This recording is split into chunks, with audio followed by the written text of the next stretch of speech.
Hello students, standard 12 SPCC में हमने notice और सर्कुलर क्या है, उसका डिफरेंस क्या है और उसके लेटर्स के जो नोटिस कैसे लिखते हैं, सर्कुलर कैसे लिखते हैं, ये सारी जो चीज़ें हैं उसके रिलेटेड लेटर्स भी हमने किए। अब नेक्स्ट उसका जो पॉइंट है वो है मेमो। मेमो जो है वो कोई भी चीज़ है। मेमो जो है वो कोई चीज़ इन्फॉर्म करने के लिए, या कभी कभी ऐसी चीज़ मिसअंडरस्टैंड हो जाती है कि मेमो इसलिए देते हैं कि आप कुछ गलत काम करते हो तो इसलिए आपको मेमो पकड़ा देते हैं।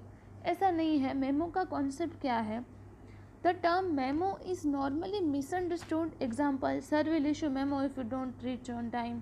तो boss will give you memo if you make mistake in your work. It reflects a belief that when a mistake is committed by employee and employee is intimated about the same writing, it is known as memo. But it is misconception. ये जो है वो गलत है. A memo is a letter written by senior officer to subordinate or vice versa, or employees having equal status in organization communicates in either formal or informal letter. जो memo क्या है कि जो सीनियर ऑफिसर उसके subordinate employees जो है उनको लिखते हैं, और जो फॉर्मल और इनफॉर्मल टाइप के जो लेटर्स हैं उसमें कुछ भी इंस्ट्रक्शन इन्फॉर्मेशन जो है वो पास करने के लिए ये मेमो लिखते हैं कि कुछ भी चीज़ है गलत हुई है या फिर गलत नहीं करनी है, ऐसी कोई बात है तो वो लिखने के लिए मेमो होता है। कुछ भी ऐसे फॉर्मली कुछ बोलना है, फिर कुछ सीनियर ऑफिसर को सबऑर्डिनेटेड एम्प्लॉय को कुछ इश्यू का मतलब कोई चीज़ ज़्यादा इन्फॉर्म करनी है तो ये मेमो जो है वो इश्यू करते हैं। Sometimes employee also give memo to their higher officer regarding solution to their problems and rights. और कभी कभी क्या होता है कि जो एम्प्लॉइज़ हैं वो भी अपने जो हायर ऑफिसर्स है उनको मेमो लिख सकते हैं। ऐसा नहीं है कि जो सीनियर ऑफिसर है वही लिखता है, तो ऐसा नहीं होता। उसके कैरेक्टरिस्टिक्स देखते हैं। Memo is a letter written formally और informally. Memo is issued by senior officer to subordinate. Sometimes also employees also give memo to their higher officer regarding solution to their problems and rights. Memo is also circulated between employees having equal status. The sole objective of memo is to remind specific issues to whom it is addressed to. Memo is written simple liquid style. Memo simple और liquid style में होता है. The details of memo are written in brief and to the point. और memo की जो details है वो to the point लिखी जाती है और ब्रीफ में होती है. It is necessary to mention in memo the name of employee, the destination and the department. At the same time it is important to mention the name of person issuing memo with the signature. Normally memorandum in written predefined format. The format is below. इसका format आप देख सकते हो आपके screen पे. Predefined format of memo, तो उसमें सबसे पहले नेम ऑफ कंपनी आता है, उसके नीचे टू किसको लिख रहे हैं, सेंड थ्रू कैसे सेंड कर रहे हैं, फिर रेफरेंस नंबर, डेट, सब्जेक्ट क्या है मेमो का, 1 2 3 उसकी detail, signature, destination and copy किस को भेजनी है.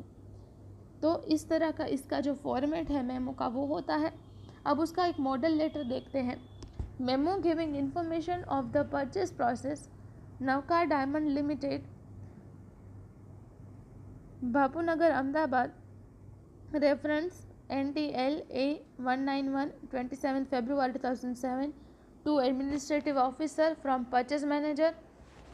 कौन भेज रहा है, किसको भेज रहा है, subject, regarding purchase made by the purchase department on 20th February 2007, the order for 5,000 rough diamonds has been placed to Janta Diamond House, Mumbai. The consignment will send through Karishma Engineer from March 3rd, 2017, against which 50,000 will have to be paid cash on receipt of goods. Nitish Patel copy send to account officer. तो ये memo है वो purchase made by purchase department, उसके लिए ये send किया गया है मेमो. तो इस तरह से ये मेमो लिखा जाता है. उसका नेक्स्ट जो एग्जाम्पल है वो हम देखेंगे. तो memo for extension of prohibition period. Memo है वो कोई इन्फॉर्मेशन है वो पास करने के लिए होता है. इसमें यही बात है कि फरवरी 2017 को जो ऑर्डर फॉर 5,000 रफ डायमंड का मिला था वो ऑर्डर प्लेस हो गया है. अभी नेक्स्ट जो है वो memo for extension period prohibition period. Angel dairy products, Girmatha, Ahmedabad का pin code 2. Rohit Parmar from managing director. इसके जो फ़ोन नंबर है वो भी उसमें लिखे हैं. Reference number 1 March 2017. Subject about extending prohibition period. Shri Rohit Parmar joined the organization on 25th July 2015 on the condition of permanent appointment after 1 year prohibition period. In contents with change in rules to the institution, the prohibition period for clerks is 2 years. The decision to make the appointment of Shri Rohit Parmar permanent shall be taken in July 2017. तो ये एक extending of prohibition period एक रोहित परमार जो है वो उसने इस date को ऑर्गेनाइजेशन ज्वाइन किया था. कंडीशन थी कि of permanent appointment after 1 year of prohibition period.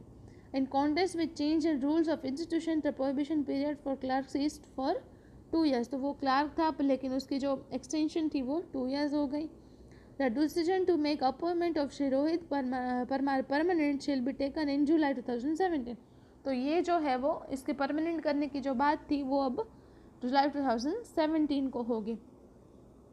Sameer Shah managing director ये लिख रहा है कि इसको copy send to branch manager. तो ये जो कॉपी है वो ब्रांच मैनेजर को सेंड कर दी है. तो इस तरह से हमने ये 2 मेमो देखे, मेमो का फॉर्मेट देखा, कैरेक्टरिस्टिक्स ऑफ मेमो देखी.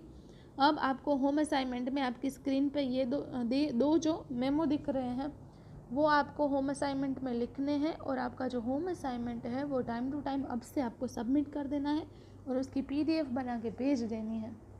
Thank you.